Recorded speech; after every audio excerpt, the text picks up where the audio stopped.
नमस्कार, मैं तरुण प्रताप सिंह और आप देख रहे हैं हिंदुस्तान की इलेक्शन स्पेशल सीरीज 22 का बाहुबली कौन। डालते हैं एक नजर आज की चुनावी खबरों पर। सबसे बड़ी खबर उत्तर प्रदेश से है। उत्तर प्रदेश में कल भारतीय जनता पार्टी अपना घोषणा पत्र यानी संकल्प पत्र जारी कर सकती है। आज की कवर स्टोरी में हमें जानने की कोशिश करेंगे कि आज जो भारतीय जनता पार्टी क्या कुछ नए और बड़े वादे उत्तर प्रदेश की जनता से कर सकती है। दूसरी खबर असदुद्दीन ओवैसी को लेकर है। सुब्रमण्यम स्वामी बोले असदुद्दीन ओवैसी राष्ट्रवादी तो नहीं लेकिन देशभक्त हैं। तीसरी खबर अखिलेश यादव के मथुरा दौरे से है। अखिलेश यादव आज मथुरा के दौरे पर हैं। उन्होंने भाजपा की मौजूदा सरकार पर बड़ा हमला बोला, साथ ही जनता से किए कई अनेक वादे। चौथी खबर असदुद्दीन ओवैसी की पार्टी को लेकर है। असदुद्दीन ओवैसी की पार्टी ने आज उम्मीदवारों की एक और लिस्ट जारी की। अब तक 72 कैंडिडेट्स के नाम का ऐलान कर चुके हैं। और पांचवी खबर बसपा से है। बसपा ने उम्मीदवारों की एक और लिस्ट जारी की है। यह उनकी 5वीं लिस्ट है। आज योगी आदित्यनाथ के खिलाफ भी उम्मीदवार उतारा है। अब चलते हैं आज की कवर स्टोरी की तरफ। कवर स्टोरी में आज हम चर्चा कर रहे हैं कि भारतीय जनता पार्टी क्या कुछ बड़े वादे उत्तर प्रदेश की जनता से इस विधानसभा चुनाव में कर सकती है। पहले हम समझते हैं विपक्ष ने क्या कहा है, यानी भारतीय जनता पार्टी की विपक्षी दलों ने क्या कई बड़े वादे किए हैं।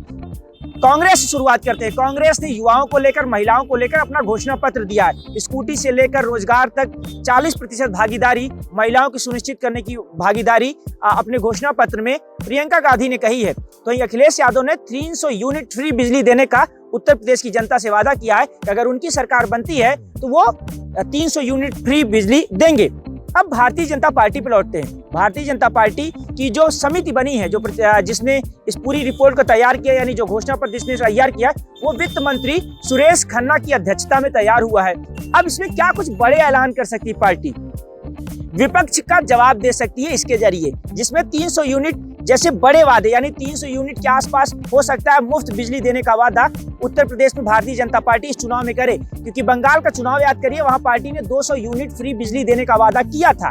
अब ऐसे में हो सकता है कि एक बार यहां भी उत्तर प्रदेश की इस विधानसभा चुनाव में Bharatiya Janata party 300 unit free बिजली देने का वादा करे। वहीं किसान आंदोलन की वजह से भारतीय जनता पार्टी भी अच्छी तरह से जानती है कि परिस्थितियां 2017 की जैसी नहीं है, खासकर पश्चिमी उत्तर प्रदेश में। ऐसे में किसानों को लुभाने के लिए कर्ज माफी और गन्ने के भुगतान को लेकर भी कुछ बड़ा ऐलान अपने घोषणा पत्र में पार्टी कर सकती है, यानी कुछ बड़ा वादा उत्तर प्रदेश की जनता से कर सकती है। ये तो बड़े फोकस रहेंगे। इसके अलावा महिलाओं, नौजवानों पर भी कुछ पार्टी कुछ नए और कुछ बड़े वादे कर सकती है, खासकर महिलाओं को लेकर। और प्रियंका गांधी जिस तरह से महिलाओं का मुद्दा आगे उठा रही हैं, ऐसे में पार्टी घोषणा पत्र के जरिए उन्हें भी जवाब देने की कोशिश करेगी। ये कुछ अलग अलग पहलू हैं जहां भारतीय जनता पार्टी इसके जरिए, अपने घोषणा पत्र के जरिए एक बार फिर से वोटरों को साधने की कोशिश करेगी। अब देखना होगा कि क्या उनके घोषणा पत्र में क्या कुछ वो बड़े ऐलान होते हैं, ये तो हमें कल पता चलेगा। लेकिन अपने घोषणा पत्र के जरिए क्या वो वोटरों को लुभाने में कामयाब होंगे, ये 10 मार्च के चुनावी नतीजे स्पष्ट कर देंगे। अब कल का सवाल, कल हमने आपसे पूछा था कि आजमगढ़ में कितनी लोकसभा सीटें हैं, तो जवाब है 2।